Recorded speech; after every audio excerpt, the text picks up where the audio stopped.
નમસ્કાર મિત્રો, educate study ઝોનમાં આપનું હાર્દિક સ્વાગત છે।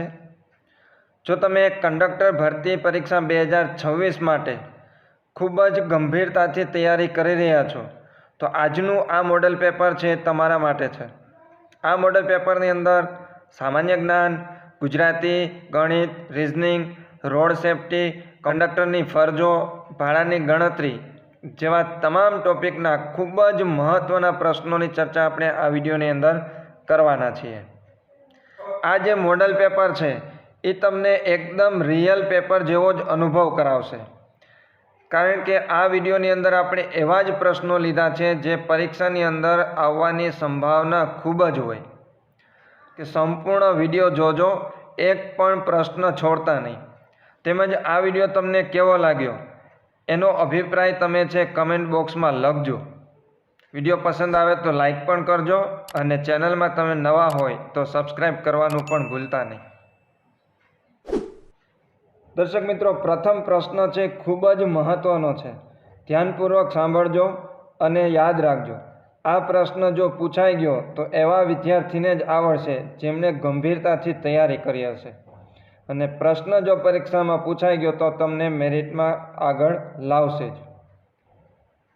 પહેલો પ્રશ્ન છે, આંતરરાષ્ટ્રીય સ્તરે ટ્રાફિકના નિયમો અને રોડ સાઇનમાં એકરૂપતા લાવવા માટે ઓસ્ટ્રિયાના વિયેના શહેરમાં એક વૈશ્વિક સંમેલનનું આયોજન થયું હતું। તે આયોજન ક્યારે થયું હતું?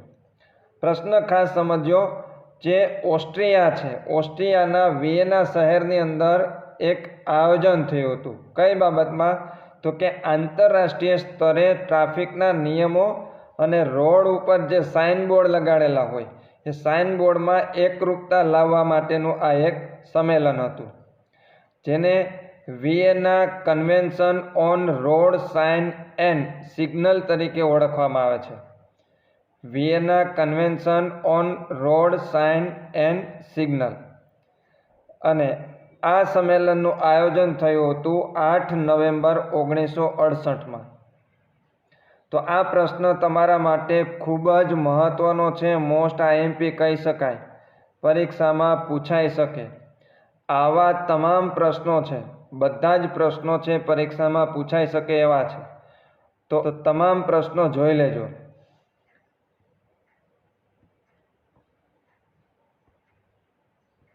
બીજો પ્રશ્ન છે, કંડક્ટરે વે બિલમાં કઈ વિગતો નોંધવાની હોય છે?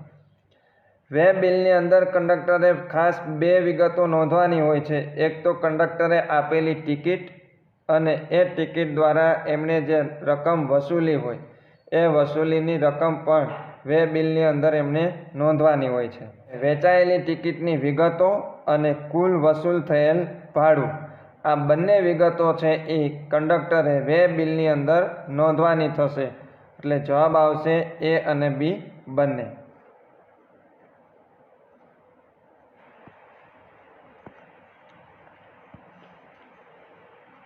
દિલ્હીની ગાદી પર બેસનાર પ્રથમ અને એકમાત્ર મહિલા શાસક કોણ હતા?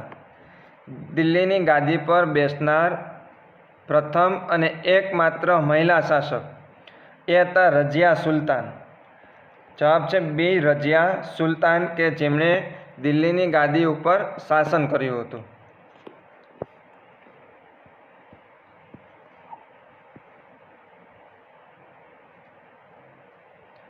કોઈ એક રકમનું 2 વર્ષનું 5% દરે સાદું વ્યાજ 200 રૂપિયા થાય છે તો તે મુદ્દલ રકમ શોધો। આપણે આ પ્રશ્નની અંદર મુદ્દલ શોધવાની છે। પ્રશ્ન એવો છે કે 2 વર્ષનું સાદું વ્યાજ 5% લેખે 200 રૂપિયા થાય છે તો મુદ્દલ રકમ કેટલી હશે? હવે જે 4 ઓપ્શન આપેલા છે 4માંથી એક હશે। અહીંયા આપણે કોઈ લાંબી પ્રોસેસ નથી કરવાની કે ધારો કે મુદ્દલ બરાબર x હોય તો 2, 3, 4, 5, 6 સ્ટેપ કરવા છતાં પણ ઘણી વખત જવાબ છે ન પણ આવે અને એક પ્રશ્ન પાછળ 3 કે 4 મિનિટ જતી રહે। તો આના માટે આપણે એકદમ શોર્ટ પદ્ધતિ અપનાવવાની। જે 4 ઓપ્શન છે એ ઓપ્શનમાંનો જ એક જવાબ હશે। એટલે પહેલાં આપણે શું કરશું તો કે 3000 છે એને આપણે લઈને ગણતરી કરીએ।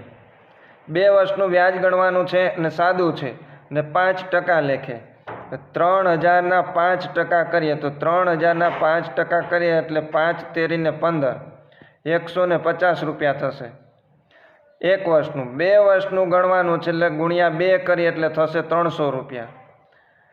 300 રૂપિયા વ્યાજ આવ્યું. આપને વ્યાજ કેટલું આપ્યું છે? 200 રૂપિયા. તો એનો મતલબ એમ થાય કે આપણો પહેલો ઓપ્શન છે આવશે નહીં. આ વ્યાજ છે કેટલું આવવું જોઈએ? 200 રૂપિયા આવવું જોઈએ. હવે બીજો ઓપ્શન લઈએ. 2000ના 5% કરીએ તો 2000ના 5% કરીએ તો 20 પંચા 100, 20 પંચા 100. 1 વર્ષનું. તો 2 વર્ષનું કેટલું થશે? તો ગુણ્યા 2. 100 ગુણ્યા 2 કરીએ એટલે થશે 200, જે આપને 200 વ્યાજ આપેલું છે. એટલે એનો મતલબ એમ થશે કે આપણો જવાબ છે એ આવશે 2000. 2000નું 2 વર્ષનું 5% લેખે સાદું વ્યાજ 200 રૂપિયા થશે.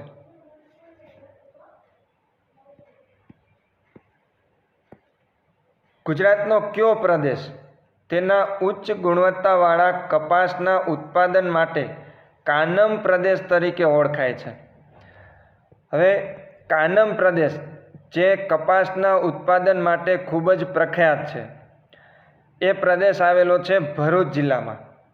ભરૂચ જિલ્લાના નર્મદા અને ઢાઢર નદી વચ્ચેનો જે પ્રદેશ છે એને કહેવામાં આવે છે કાનમ પ્રદેશ.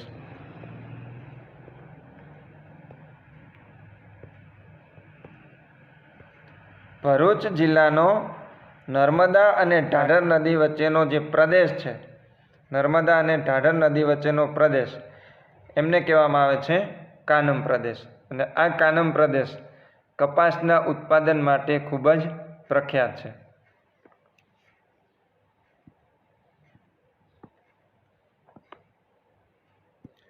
જો કોઈ વસ્તુ ₹800માં ખરીદીને 1000માં વેચવામાં આવે તો કેટલા ટકા નફો થયો ગણાય? જો કોઈ વસ્તુ ₹800માં ખરીદી 1000 રૂપિયામાં વેચવામાં આવે, એટલે કે 800 રૂપિયાની વસ્તુ કેટલામાં વેચી? 1000 રૂપિયામાં, તો કેટલા રૂપિયાનો નફો થયો? 800 રૂપિયાની વસ્તુ 1000 રૂપિયામાં વેચે તો 200 રૂપિયાનો નફો થયો. ટકાવારી આપણે ગોતવાની છે તો 100એ ટકાવારી નીકળશે. 800 એ 200 તો 100 એ કેટલા? 30 રાશિ મૂકી દેવાની. એકદમ સિમ્પલ છે. 800 રૂપિયાની વસ્તુ 1000 રૂપિયામાં વેચીએ છીએ તો 200 રૂપિયાનો નફો થશે. એટલે 800 એ 200 તો 100 એ કેટલા?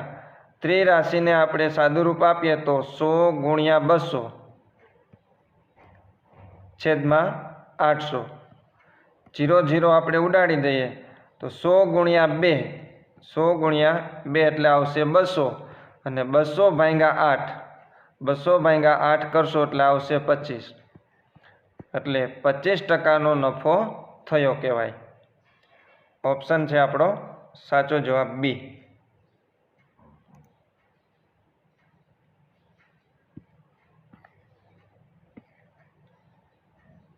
ત્યારબાદ જામનગર જિલ્લાનો આરટીઓ કોડ શું છે? જામનગર જિલ્લાનો આરટીઓ કોડ આપણે આપ્યું છે GJ10, 11, 12 અને 13. 13 છે એ સુરેન્દ્રનગર માટે છે. 13 છે એ કોના માટે છે? સુરેન્દ્રનગર માટે. આ જે આરટીઓ કોડ છે એ દરેકે દરેક જિલ્લાના આરટીઓ કોડ પણ ખાસ યાદ રાખી લેજો, પરીક્ષામાં પૂછાઈ શકે. GJ12 છે એ છે કચ્છ ભુજ માટે. GJ11 જુનાગઢ માટે છે. અને GJ10 એ છે જામનગર માટે. જવાબ આવશે એ, GJ10.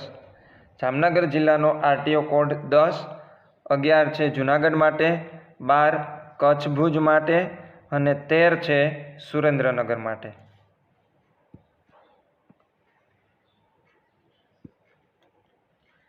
ત્યારબાદ સૂચના સંકેતો માટે કયા આકારનો ઉપયોગ થાય છે? આ પ્રશ્ન પણ ખૂબ જ મહત્વનો છે, મોસ્ટ આઈએમપી કહી શકાય. સૂચના સંકેતો માટે કયા આકારનો ઉપયોગ થાય? એમાં ગોળ, ત્રિકોણાકાર, લંબચોરસ, આ 3 પ્રકારના આકારનો ઉપયોગ અલગ અલગ સંકેતો માટે થતો હોય છે. પણ સૂચના સંકેતો માટે સૂચના સંકેતો માટે લંબચોરસનો ઉપયોગ થાય છે. લંબચોરસનો ઉપયોગ થાય છે. એમાં પ્રથમ આપ્યું છે ગોળ. ગોળ છે એ કેના માટે છે? ફરજિયાત જે બાબતો છે એ બાબતોને આપણે અનુસરવી જ પડશે. દાખલા તરીકે નો એન્ટ્રી દર્શાવવા માટે, સ્પીડ લિમિટ દર્શાવવા માટે, એના માટે ગોળ સંકેતનો ઉપયોગ થશે. ત્યાં પછી ત્રિકોણાકાર છે. ત્રિકોણાકારમાં ચેતવણી દર્શાવવા માટે, દાખલા તરીકે આગળ સાંકડો પુલ હોય, સ્પીડ બ્રેકર હોય તો એમના માટે ત્રિકોણાકાર હોય. ત્રિકોણાકાર કોના માટે? સંકેતો દર્શાવવા માટે, ચેતવણી દર્શાવવા માટે. ગોળ છે એ ફરજિયાત આપણે એનું પાલન કરવા માટે હોય છે. અને લંબચોરસ છે એ સૂચના માટે હોય છે. સૂચનાના સંકેતો દર્શાવવા માટે લંબચોરસ હોય છે. દાખલા તરીકે આગળ હોસ્પિટલ છે, પેટ્રોલ પંપ છે, સ્કૂલ છે, વગેરે વગેરે. તે પછી ગુજરાતી વ્યાકરણને લગતો પ્રશ્ન છે. નવરાત્રિ શબ્દનો સમાસ ઓળખાવો. દર્શક મિત્રો, આ સમાસ છે એ ખૂબ જ સરળ છે અને યાદ રાખવો પણ સરળ છે. જ્યારે વિશેષણ છે એ સંખ્યાવાચક હોય, એટલે કે નવરાત્રિ, દાખલા તરીકે નવરાત્રિ, પછી ત્રિલોક, ત્યાર પછી પંચવટી, ત્રિવેણી, પછી સપ્તર્ષિ, આવા જ્યારે સંખ્યાવાચક વિશેષણ હોય તો એ બને છે દ્વિગુ સમાસ. સંખ્યાવાચક વિશેષણ હોય તો એને કહેવામાં આવે છે દ્વિગુ સમાસ.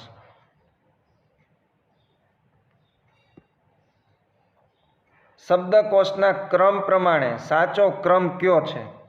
શબ્દકોશના ક્રમ પ્રમાણે આપને 4 ઓપ્શન આપેલા છે. ચારેય ઓપ્શનમાં 4 શબ્દ છે. તો એમાંનો સાચો ક્રમ કયો છે?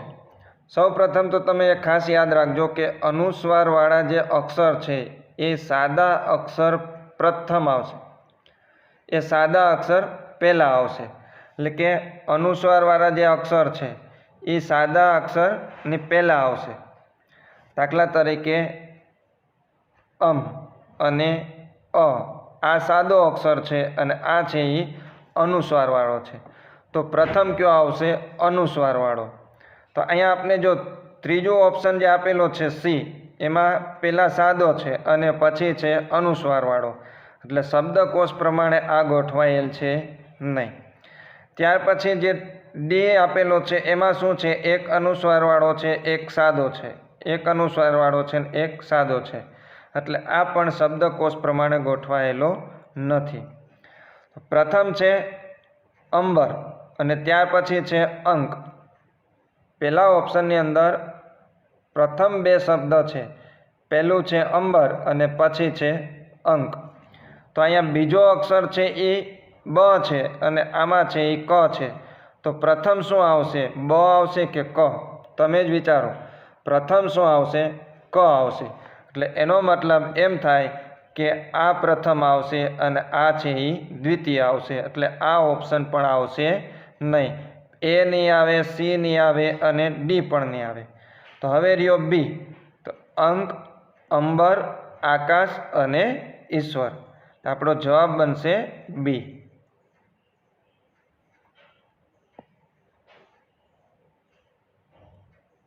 બંગાળના ભાગલા 1905ના વિરોધમાં, બંગાળના જ્યારે ભાગલા પડ્યા 1905માં, તેમના વિરોધમાં થયેલા સ્વદેશી આંદોલન દરમિયાન કઈ તારીખને સમગ્ર બંગાળમાં શોક દિવસ તરીકે ઉજવવામાં આવે છે? બંગાળના ભાગલાનો અમલ જે થયો તે તારીખને આપણે શોક દિવસ તરીકે ઉજવીએ છીએ. અને આ અમલ થયો તો 16 ઓક્ટોબર 1905. 16 ઓક્ટોબર 1905ના રોજ બંગાળના ભાગલાનો છે એ અમલ થયો હતો. અને એટલા માટે જ આ તારીખને શોક દિવસ તરીકે ઉજવવામાં આવ્યો હતો.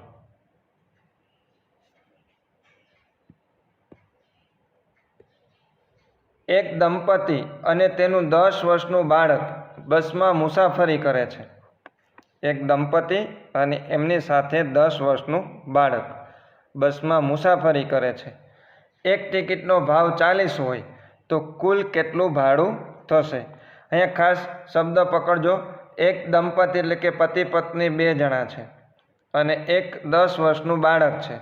તો 10 વર્ષનું બાળક કે 5 વર્ષથી ઉપર અને 12 વર્ષની વચ્ચે હોય તો એમની ટિકિટ છે એ અડધી લેવાશે અને 2 મુસાફર છે એમની આખી લેવાશે. એટલે પતિ પત્નીની 2 ટિકિટ, એક ટિકિટનો ભાવ છે 40 રૂપિયા એટલે 2 ગુણ્યા 40 કરશું એટલે આવશે 80 અને અડધી ટિકિટ એ 40ના અડધા એટલે 20. કુલ કેટલા રૂપિયાની ટિકિટ થશે? 100 રૂપિયાની.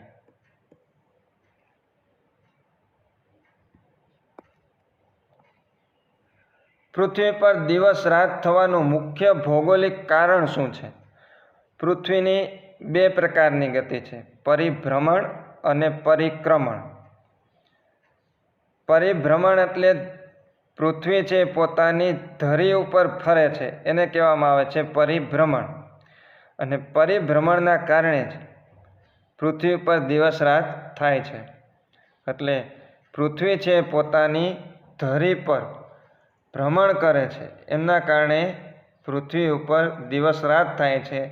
જ્યારે પૃથ્વી છે સૂર્યની આસપાસ પરિક્રમણ કરે છે ત્યારે પૃથ્વી ઉપર વાતાવરણ છે એ બદલાય છે, એટલે કે ઋતુચક્ર બદલાય છે. પરિક્રમણને વાર્ષિક ગતિ કહેવાય છે, જ્યારે ધરીભ્રમણને દૈનિક ગતિ કહેવાય છે. દિલ્હી સલ્તનતના કયા સુલતાને બજાર નિયંત્રણ પદ્ધતિ અને ભાવ નિયમન ખૂબ જ કડકાઈથી લાગુ કર્યું હતું? આ પ્રશ્ન પણ ખૂબ જ મોસ્ટ આઈએમપી કહી શકાય. ખાસ યાદ રાખજો, દિલ્હી સલ્તનતના કયા સુલતાને બજાર નિયંત્રણ, હાલની જે પરિસ્થિતિ છે એને ધ્યાનમાં રાખીને આ પ્રશ્ન પરીક્ષાની અંદર પૂછાઈ શકે કે બજાર નિયંત્રણ પદ્ધતિ અને ભાવ નિયમન ખૂબ જ કડકાઈથી લાગુ કર્યું હતું. એ દિલ્હીના કયા એવા સુલતાન હતા કે જેમણે આ લાગુ પાડ્યું હતું? તો એ હતા અલાઉદ્દીન ખિલજી. અલાઉદ્દીન ખિલજી.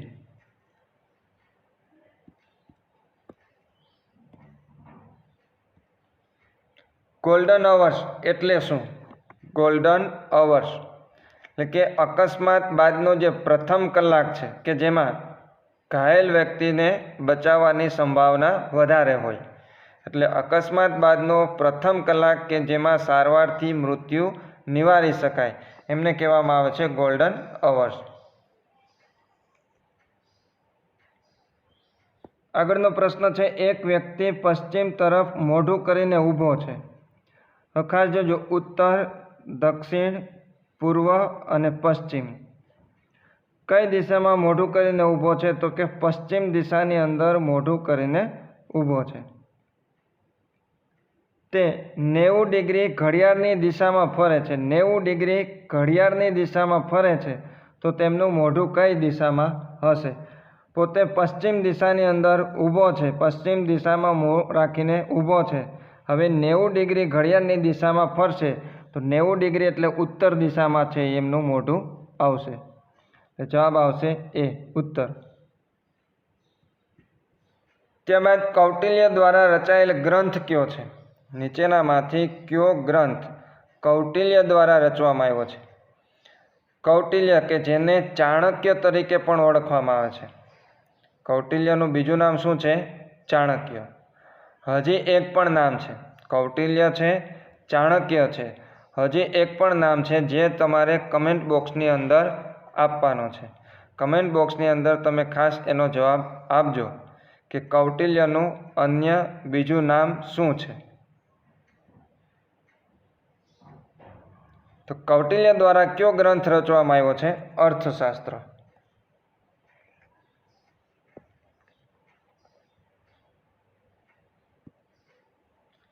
એક ટિકિટનો ભાવ 20 રૂપિયા હોય તો 4 પુખ્ત અને 4 વર્ષના બાળકની ટિકિટનું કુલ ભાડું કેટલું થાય? પ્રશ્ન ખાસ સમજો. ટિકિટનો ભાવ 20 રૂપિયા છે, 4 પુખ્ત વયના પુરુષો છે અથવા તો સ્ત્રીઓ છે, એટલે કે 4 પુખ્ત વયના છે અને 4 વર્ષનો એક બાળક છે. તો 4 વર્ષનું બાળક છે એમની કોઈ ટિકિટ લેવામાં આવશે નહીં. માત્ર ને માત્ર 4 પુખ્ત વયના છે એમની જ ટિકિટ લેવામાં આવશે. એટલે 4 × 20, એક ટિકિટનો ભાવ છે 20 રૂપિયા, કુલ થશે 80 રૂપિયા. કુલ 80 રૂપિયા ભાડું છે એ વસૂલવામાં આવશે.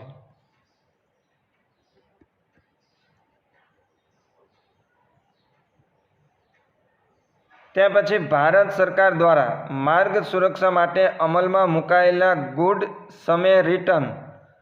ગુડ સમેરિટન માર્ગદર્શિકા અથવા તો કાયદો એમનો મુખ્ય ઉદ્દેશ શું છે? ભારત સરકારે માર્ગ સુરક્ષા માટે અમલમાં મુકાયેલ ગુડ સમેરિટન માર્ગદર્શિકાનો જે મુખ્ય ઉદ્દેશ છે એ શું છે? એમાં આપને અલગ અલગ 4 ઓપ્શન આપેલા છે. પહેલું છે અકસ્માત વખતે હાજર વ્યક્તિને કોર્ટમાં રજૂ કરવા. ત્યાર પછી માર્ગ અકસ્માતમાં ઘાયલ વ્યક્તિને મદદ કરનાર નાગરિકને પોલીસ તથા અનાવશ્યક કાનૂની કાર્યવાહીથી રક્ષણ આપવું. ત્રીજું છે અકસ્માત અટકાવવા માટે ટ્રાફિક પોલીસની મદદ લેવી. અને ડી માર્ગ અકસ્માતમાં ઘાયલ વ્યક્તિની ધરપકડ કરવી. જે ભારત સરકાર દ્વારા ગુડ સમેરિટન માર્ગદર્શિકા જાહેર કરવામાં આવી છે એમનો મુખ્ય ઉદ્દેશ છે માર્ગ અકસ્માતમાં ઘાયલ વ્યક્તિને મદદ કરનાર નાગરિકોને કોઈપણ પ્રકારની પોલીસ ફરિયાદ નહીં થાય અથવા તો કોઈપણ પ્રકારની પોલીસની હેરાનગતિ નહીં કરવામાં આવે, એમને કોઈપણ પ્રકારની કાનૂની કાર્યવાહીમાંથી પસાર થવું પડશે નહીં. એટલે જવાબ છે માર્ગ અકસ્માતમાં ઘાયલ વ્યક્તિને મદદ કરનાર નાગરિકને પોલીસ તથા અનાવશ્યક એટલે કે વધારાની કોઈપણ કાનૂની કાર્યવાહીમાંથી એમને રક્ષણ આપવામાં આવ્યું છે. કઈ માર્ગદર્શિકા ખાસ યાદ રાખજો? ગુડ સમેરિટન.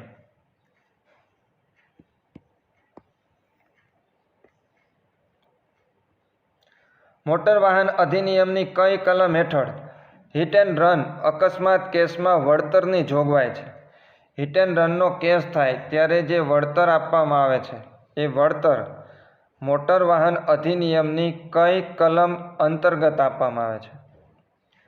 જવાબ છે 161. 161ની જે કલમ છે એ કલમ અંતર્ગત હિટ એન્ડ રનનો ભોગ બનેલ વ્યક્તિને વળતર આપવામાં આવે છે.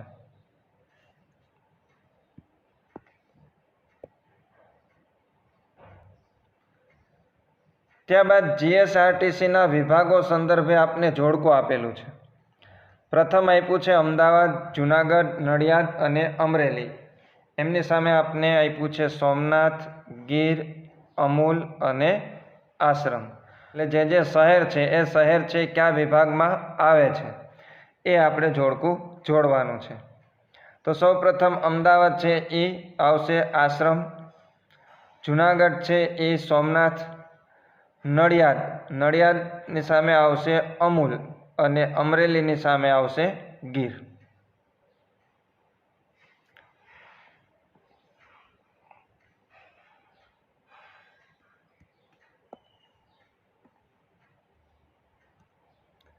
બૌદ્ધ ધર્મની પ્રથમ મહાસભા કયા શાસકના સમયમાં અને કયા સ્થળે યોજાઈ હતી? બૌદ્ધ ધર્મની પ્રથમ મહાસભા કયા શાસકના સમયમાં અને કયા સ્થળે યોજાઈ હતી? જવાબ છે ડી અજાતશત્રુના સમયમાં. બૌદ્ધ ધર્મની જે પ્રથમ મહાસભાનું આયોજન થયું હતું એ થયું હતું રાજગૃહ ખાતે. અને કોના શાસન દરમિયાન? અજાતશત્રુના શાસન દરમિયાન.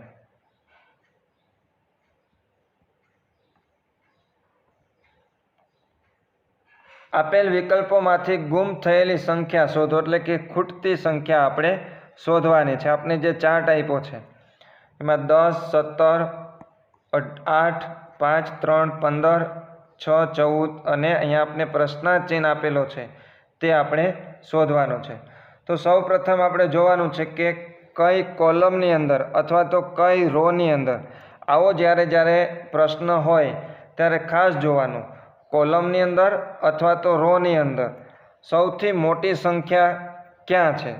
સૌથી મોટી સંખ્યા કાં તો કોલમમાં હશે ને કાં તો રોમાં હશે. તો તમે જો સૌથી મોટી સંખ્યા છે અહીંયા રોની અંદર છે, એટલે કે સૌથી નીચેની લાઇનમાં સૌથી મોટી સંખ્યાઓ છે. 42 છે, 68 છે, 92 છે. તો આ 42, 68 અને 92 કેવી રીતના આવી શકે? કાં તો કાનો ગુણાકાર થયો હોય, કાં તો કાનો સરવાળો થયો હોય, કાં તો વર્ગમૂળ થયું હોય. બરાબર, આપણે આ બધા એંગલથી આને જોવું પડે. તો હવે વર્ગમૂળ થયું હોય એવું તો દેખાતું નથી, કેમ કે 10નું વર્ગમૂળ થયું હોય તો 100 થાય. અહીંયા તો આપણે 42 આપેલા છે. 5નું વર્ગમૂળ 25 ને 6નું વર્ગમૂળ 36. તો આ કોઈ પણ એંગલે 42 આવતા નથી વર્ગમૂળમાં. તો સરવાળો કરીને જોઈએ આપણે. 10 ને 5 15 અને 15 ને 6 21. 21 થાય છે. 15 ને 6 21 અને અહીંયા આપણે આપેલા છે 42. તો એનો મતલબ એમ થયો આના બમણા છે. 21ના કેટલા છે? ડબલ. એવી જ રીતના આપણે જોઈએ 17 ને 3 20 ને 14 34. 34ના ડબલ 68 આપેલા છે. 34ના ડબલ 68. અહીંયા જે રીતના આપેલા છે 10 ને 5 15 ને 6 21. 21ના ડબલ 42. એવી જ રીતના 34ના ડબલ કરેલા છે 68 આપેલા છે. તો અહીંયા પણ એવું જ કંઈક હશે. અહીંયા કેટલા આપ્યા છે? 92 આપેલા છે. તો આ ત્રણેયનો સરવાળો કેટલો થવો જોઈએ? તો કે આનો અડધો થવો જોઈએ. 92નો અડધા થવા જોઈએ. 92ના અડધા થશે 46. ખાસ જોજો, અહીંયા ટોટલ આપેલો છે 92 છે, પણ એક શેના છે? તો કે આ જે 3 રકમ છે એ 3 રકમનો સરવાળો કરવાનો, એને કરવાના ડબલ, ત્યારે આ 92 થશે. તો હવે 92ના આપણે અડધા કરીએ તો કેટલા છે? 46. એટલે આ જે 3 રકમ છે, ત્રણેય રકમનો સરવાળો કેટલો થવો જોઈએ? 46 થવો જોઈએ. તો 8 ને 15, 8 ને 15 થશે 23. 8 ને 15 23 થશે. ઘટે કેટલી સંખ્યા? તો 46માંથી આપણે 23 બાદ કરીએ તો આવશે 23. 46માંથી 23 બાદ કરીએ તો કેટલા થશે? 23. જે આપણે ઓપ્શનમાં આપેલું છે એ. હવે આપણે જવાબ ચેક કરી લઈએ. અહીંયા 23 મૂકી દઈએ. 8 ને 15 23 ને 23 ને 23 કેટલા થયા? 46. 46ના આપણે કેટલા કરવાના છે? ડબલ કરવાના છે, એટલે 92 આવવા જોઈએ. એટલે આપણો સાચો જવાબ મળી જાય છે 23.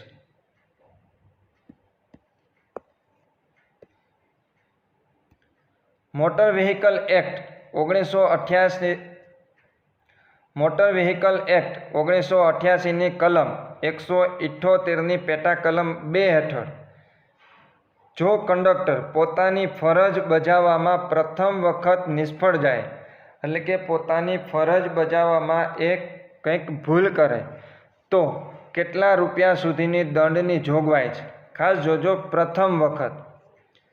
મોટર વ્હીકલ એક્ટ 1988ની કલમ 178ની પેટા કલમ 2 હેઠળ કંડક્ટર પ્રથમ વખત પોતાની ફરજ બજાવવામાં નિષ્ફળ જાય તો એમને પ્રથમ વખત 500 રૂપિયાનો દંડ થશે, અને જો બીજી વખત આવી ભૂલ કરે તો એમને 1000 રૂપિયાનો દંડ થશે.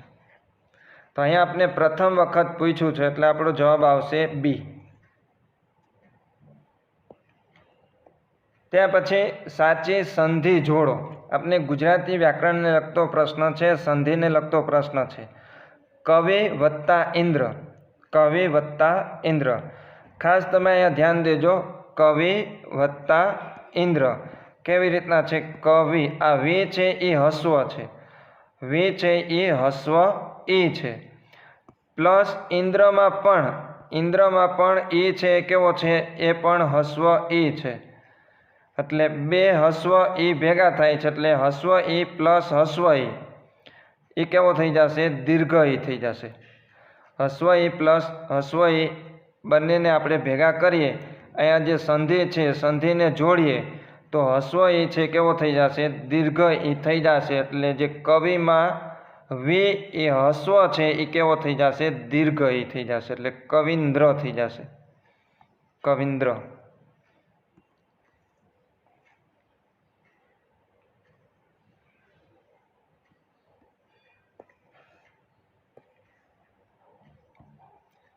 જ્યારે પોલીસ અધિકારી વાહન રોકે ત્યારે જરૂરી દસ્તાવેજો બતાવવાની ડ્રાઈવર અથવા તો કંડક્ટરની ફરજ કઈ કલમ હેઠળ આવે છે? જ્યારે પોલીસ અધિકારી વાહન રોકે ત્યારે જરૂરી જે કાંઈ દસ્તાવેજો હોય એ દસ્તાવેજો બતાવવાની જવાબદારી કંડક્ટર અથવા તો ડ્રાઈવરની રહેલી છે. તો આ જવાબદારી છે એ કઈ કલમ હેઠળ આવે છે? જવાબ છે 130. કલમ નંબર 130 હેઠળ ડ્રાઈવર અથવા તો કંડક્ટરની ફરજ રહેશે એમની પાસે જે કાંઈ દસ્તાવેજ છે, ડ્રાઇવિંગ લાયસન્સ, રજિસ્ટ્રેશન સર્ટિફિકેટ એટલે કે આરસી બુક, ઇન્સ્યોરન્સ અને પરમિટ જેવા જે દસ્તાવેજો હોય એ બધા દસ્તાવેજો બતાવવા પડશે.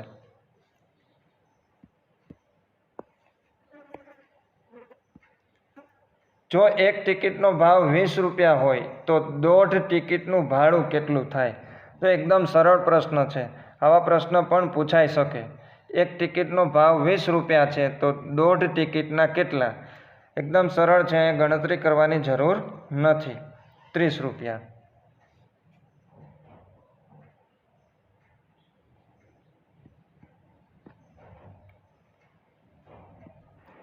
જીએસઆરટીસીના કયા વિભાગ હેઠળ સ્ટેચ્યુ ઓફ યુનિટી વિસ્તાર આવે છે? સ્ટેચ્યુ ઓફ યુનિટી વિસ્તાર કયા વિભાગ હેઠળ આવે છે? વડોદરા, ભરૂચ, ગોધરા કે સુરત? તો સ્ટેચ્યુ ઓફ યુનિટી છે એ આવશે વડોદરા વિસ્તાર હેઠળ, એટલે કે વડોદરાના વિભાગ હેઠળ.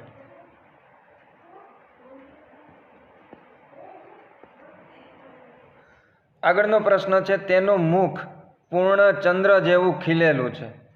આ વાક્યમાં કયો અલંકાર છે? તેનું મુખ પૂર્ણ ચંદ્ર જેવું ખીલેલું છે. તો અહીંયા ઉપમા અલંકાર બને છે.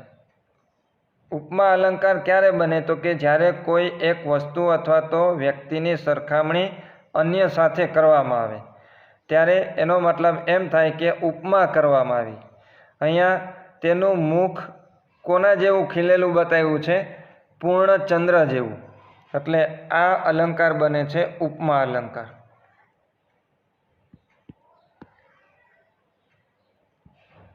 ગુજરાતમાં આવેલું નળ સરોવર મુખ્યત્વે શેના માટે પ્રખ્યાત છે? ગુજરાતમાં આવેલું જે નળ સરોવર છે એ જળ વિદ્યુત મથક માટે, યાયાવર પક્ષીઓના અભયારણ્ય માટે, આરસ પહાડના ઉદ્યોગ માટે કે બોટ રેસિંગ સ્પર્ધા માટે? તો ગુજરાતમાં જે નળ સરોવર આવેલું છે એ આવેલું છે યાયાવર પક્ષીઓનું અભયારણ્ય માટે. એના માટે ખૂબ જ પ્રખ્યાત છે, જ્યાંથી વિદેશી પક્ષીઓ પણ દર વર્ષે લાખોની સંખ્યામાં આવે છે. નળ સરોવર.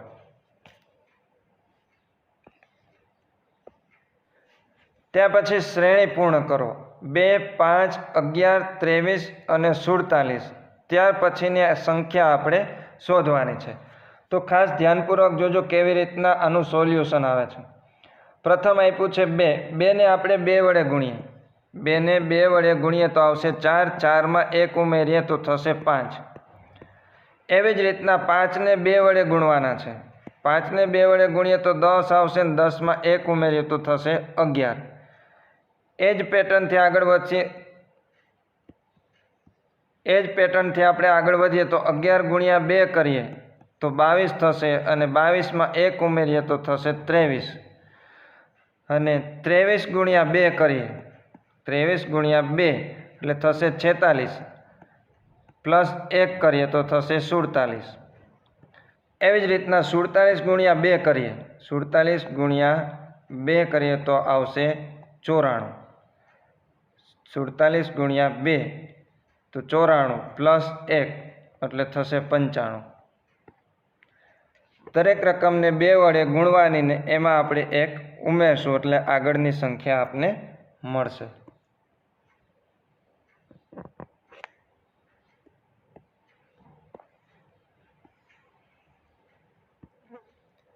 સિંધુ ખીણની સભ્યતાનું કયું પ્રખ્યાત સ્થળ ગુજરાતના લોથલ ખાતે આવેલું છે અને તે કઈ બાબત માટે જાણીતું છે?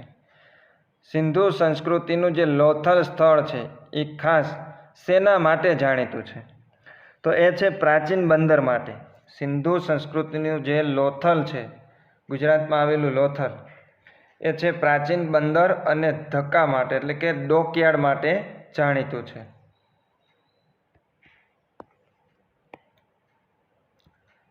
ના સ્વતંત્ર સંગ્રામની શરૂઆત કઈ તારીખે અને કયા સ્થળેથી થઈ હતી? 1857નો જે સંગ્રામ થયો હતો એ મેરઠથી થયો હતો અને 10 મે 1857ના રોજ એમની શરૂઆત થઈ હતી અને કયા સ્થળેથી? મેરઠથી.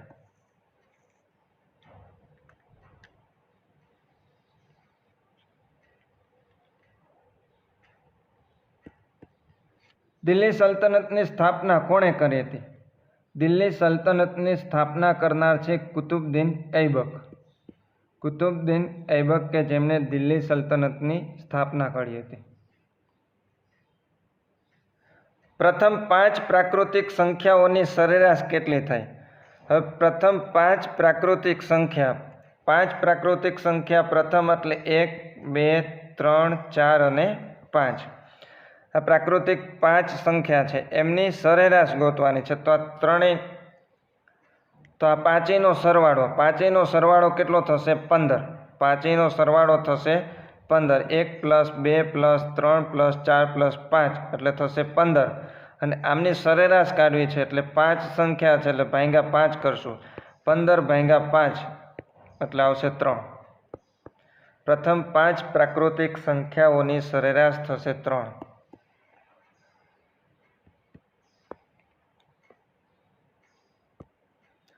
જો કોઈ ચોક્કસ સાંકેતિક ભાષામાં રોજને 9615 લખાય અને ચેરને 73429 લખાય તો તે જ ભાષામાં સર્ચને કેવી રીતે લખી શકાય? તો અહીંયા ખાસ બીજું કશું નથી. નંબર આપેલા છે. આરને 9 નંબર આપેલા છે, ઓને 6 નંબર છે, એસને 1 અને ઈને 5. એવી જ રીતના સીને આપેલા છે 7, એચને 3, એને 2, એને 4, આઈને 2 અને આરને 9. જે નંબર આપેલા છે એ નંબર પ્રમાણે જ આપણે અહીંયા ગોઠવવાના છે. તો સૌ પ્રથમ આપ્યું છે એસ. તો એસને કેટલા આપેલા છે? 1. તો અહીંયા આવશે 1. ઈને 5. ઈને 5 નંબર આપેલા છે. તો આગળ 15 આવવા જોઈએ. તો 14 અને 21 તો નીકળી જશે. આ 2 વધ્યા. હવે શું આપેલું છે? તો કે એના માટે શું છે? એના માટે 4. એના માટે છે 4. ત્યાર પછી આરના માટે છે 9 એટલે 9. 15 49. 15 49 વાળો જે ઓપ્શન છે એ સાચો. ત્યાં પછી સી માટે છે 7 અને એચ માટે છે 3 એટલે 15 49 73.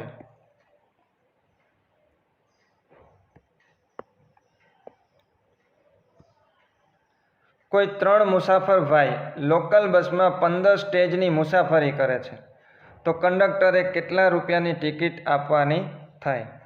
સ્ટેજ દીઠ ભાડાનો દર છે 7. આ પ્રશ્ન ઘણી વખત આવી ગયો છે અને આપણે વારંવાર આ પ્રશ્નને લીધો છે. એનું કારણ છે કે આવા પ્રશ્ન પણ પરીક્ષામાં આવવાની સંભાવના ઘણી બધી છે. એટલે મેક્સિમમ પ્રેક્ટિસ કરજો. આપણે આવનારા વિડીયોમાં પણ આવા પ્રશ્નો આવતા જ રહેશે, જેથી તમે આની મેક્સિમમ પ્રેક્ટિસ કરી શકો. કોઈ 3 મુસાફર ભાઈ છે, લોકલ બસમાં 15 સ્ટેજની મુસાફરી કરે છે એટલે 3 × 15 કરવાનું. હવે એક સ્ટેજનો ભાવ કેટલો છે? 7 છે, તો એને ગુણ્યા 7 કરશું. 15 તેરી 45 અને 45 × 7 કરશું. 45 ગુણ્યા કેટલા કરવાના થશે? 7 કરવાના થશે.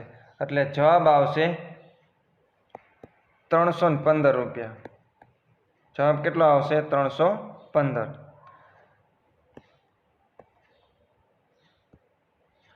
જીએસઆરટીસી એપ્લિકેશન પ્રથમ વખત ખોલો ત્યારે જીએસઆરટીસીની એપ્લિકેશન તમે પ્રથમ વખત ખોલો, મોબાઈલની અંદર ઇન્સ્ટોલ કરો ત્યારે સૌ પ્રથમ સેટિંગ માગે છે. અને આ સેટિંગમાં સૌ પ્રથમ તમારે શું કરવાનું હોય?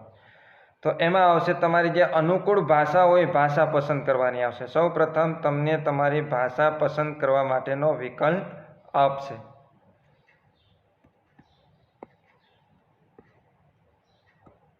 જો લાયસન્સ રિન્યૂ કરાવતી વખતે કંડક્ટરની ઉંમર 50 વર્ષ કે તેથી વધુ હોય અથવા તો કોઈ પણ વ્યક્તિ કોઈ પણ વાહન ચલાવવા માટે લાયસન્સ રિન્યૂ કરાવવા જાય અને એમની ઉંમર 50 વર્ષ કરતાં તેથી વધુ હોય તો ત્યારે એમની લાયસન્સ છે એક દર કેટલા વર્ષે રિન્યૂ કરાવવું પડશે?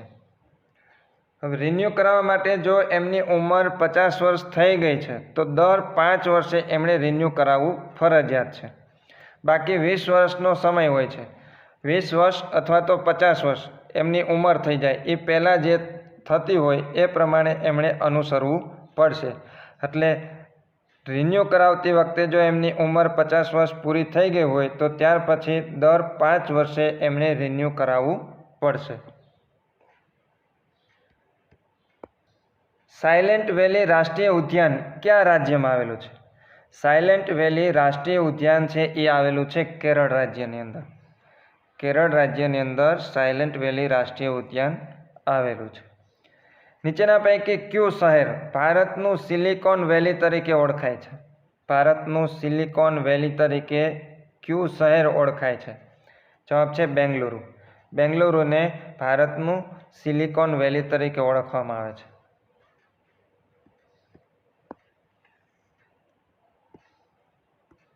ભારતનું સૌથી મોટું ખારા પાણીનું સરોવર કયું છે? ભારતનું સૌથી મોટું ખારા પાણીનું સરોવર છે ચિલ્કા સરોવર. ચિલ્કા સરોવર.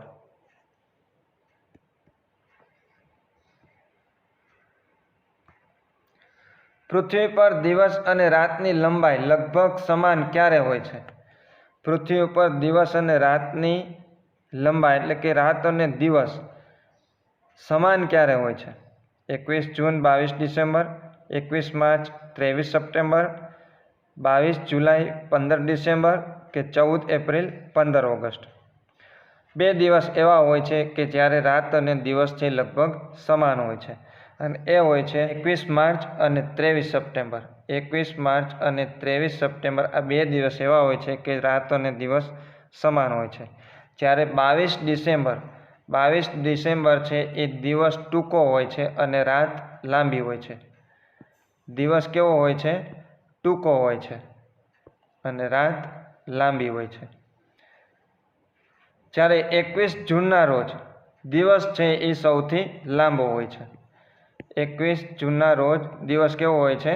લાંબો અને રાત ટૂંકી હોય છે.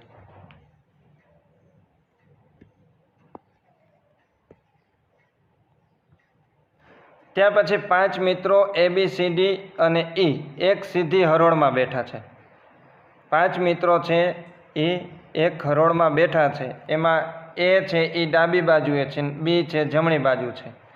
5 મિત્રો છે એ એક હરોળમાં બેઠા છે. એમાં A છે એ ડાબી બાજુ છે અને B છે એ જમણી બાજુ છે. C વચ્ચે બેઠો છે. C ક્યાં બેઠો છે? વચ્ચે. D છે એ Aની બાજુમાં છે. D Aની બાજુમાં છે તો E ક્યાં હશે? તો E હશે C અને Bની વચ્ચે. E ક્યાં હશે? C અને Bની વચ્ચે.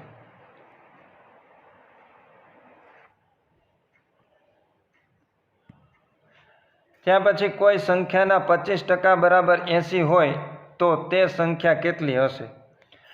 તે મૂળ સંખ્યા કેટલી હશે આપણે શોધવાની છે કે કોઈ સંખ્યાના 25% બરાબર કેટલા હોય? 80. તો 4 ઓપ્શન છે. આપણે ઓપ્શન પ્રમાણે જ લેશું. આપણે જે આગળનો દાખલો જોયો તો આગળ જે પ્રશ્ન જોયો તો એ પ્રમાણે જ. તો 300ના 25% કરીએ તો 80 આવવા જોઈએ. તો એનો મતલબ એમ થાય કે આપણો 300 છે એ જવાબ આવશે. તો જો એ 300માં આપણે ગણતરી કરીએ તો 80 આવે છે કે નહીં? 300ના 25%. 300ના 25% કરીએ એટલે કેટલા થશે? 2 0 આપણે ઉડાડી દઈએ તો 25 તેરી 75. 25 તેરી 75. 80 આવતા નથી. એનો મતલબ એમ થાય કે એ જવાબ આપણો આવશે નહીં. ત્યાર પછી 320 ગુણ્યા 25% કરીએ. 320 ગુણ્યા 25% એટલે 1 0 અહીંયા ઉડી જશે. 32 ગુણ્યા 25 કરીએ. 32 ગુણ્યા 25 તો 32 ગુણ્યા 25 કરશું એટલે આવશે 800 અને 800 ભાગ્યા 10. 800 ભાગ્યા 10 કરશું એટલે આવશે 80. તો એનો મતલબ એમ થયો કે આપણો જવાબ શું આવશે? 320. 320ના 25%. 320ના 25% કરીએ એટલે આવવા જોઈએ 80. 1 0 અહીંયા ઉડાડી દઈએ. 32 ગુણ્યા 25. 32 ગુણ્યા 25 કરીએ એટલે આવશે 800 અને 800 ભાગ્યા 10 કરીએ. 800 ભાગ્યા 10 કરશું તો આવશે 80. જે આપણે કીધું છે 25% બરાબર કેટલા છે? 80. તો એ સંખ્યા કઈ હશે? 320.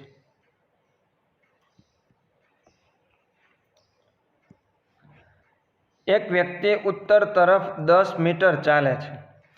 એક વ્યક્તિને આપણે અહીંયા ઊભો રાખી દઈએ અને એ વ્યક્તિ છે ઉત્તર તરફ કેટલા મીટર ચાલે છે? 10 મીટર ચાલે છે. આ 10 મીટર ચાલે છે, જોજો ખાસ. પછી જમણી બાજુ વળી 10 મીટર ચાલે છે. વળી પાછો કઈ બાજુ વળે છે? આ બાજુ વળે તો ડાબી બાજુ આવશે, આ બાજુ વળે તો જમણી બાજુ. જમણી બાજુ વળીને કેટલા મીટર ચાલે છે? 10 મીટર. તો 10 મીટર પાછો જમણી બાજુ ચાલે છે. પછી ફરી પાછો જમણી બાજુ વળે છે ને 10 મીટર ચાલે છે. એટલે ફરી પાછો જમણી બાજુ વળે છે ને કેટલા મીટર ચાલે છે? 10 મીટર. હવે તે શરૂઆતના સ્થળથી કેટલો દૂર હશે, એટલે કે ક્યાં હશે?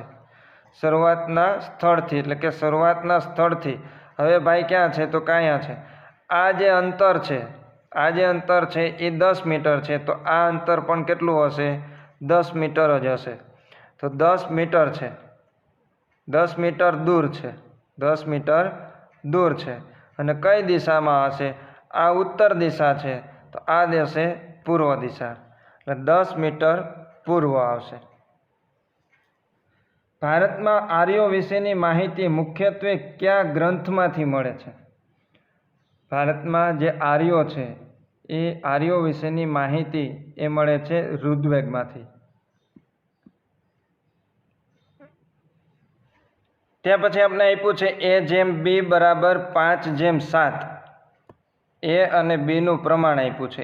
A/B બરાબર 5/7, એટલે કે એ અને બીનું પ્રમાણ છે 5/7.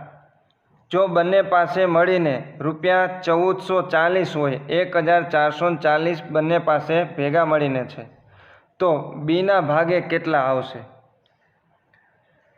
બેયનું પ્રમાણ આપ્યું છે 5/7 અને કુલ રકમ છે 1440. બીના ભાગે કેટલા આવશે?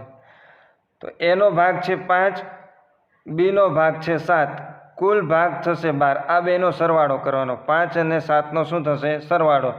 કુલ ભાગ કેટલો થયો? 12. હવે બીના ભાગે કેટલા આવશે? તો 1440. 1440 ગુણ્યા 7 ભાંગ્યા 12. આ ખાસ યાદ રાખવાનું ગણતરી કરવા માટે. 1440 ગુણ્યા 7 આ બીનો ભાગ છે, એટલે બીના ભાગ કેટલો છે? 7, એટલે 7 વડે ગુણવાનો. અને ટોટલ થાય છે 12, એટલે એનાથી આપણે ભાગાકાર કરવાનો.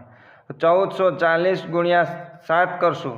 આનો ગુણાકાર તમારે ખાસ કરવો પડશે. 1440 ગુણ્યા 7 કરશું એટલે આવશે 10,080. 10,080 એને ભાગ્યા 12 કરીએ તો આવશે 840. આ મેથડ તમારે ખાસ યાદ રાખવાની છે કે કેવી રીતના આનું સોલ્યુશન થાય છે.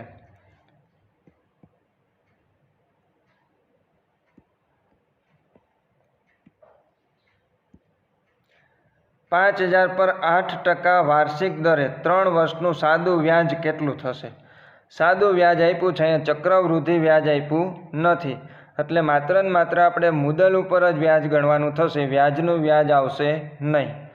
5,000ના 8% લેખે. તો 5,000ના 8% કરીએ તો 8 પંચાને 40. 5,000ના 8% લેખે કરીએ તો 8 પંચા 40 અને 1 0 વધારે એટલે ₹400 થશે. 1 વર્ષના કેટલા થશે? ₹400. તો 3 વર્ષના કેટલા થવા જોઈએ? ₹1,200.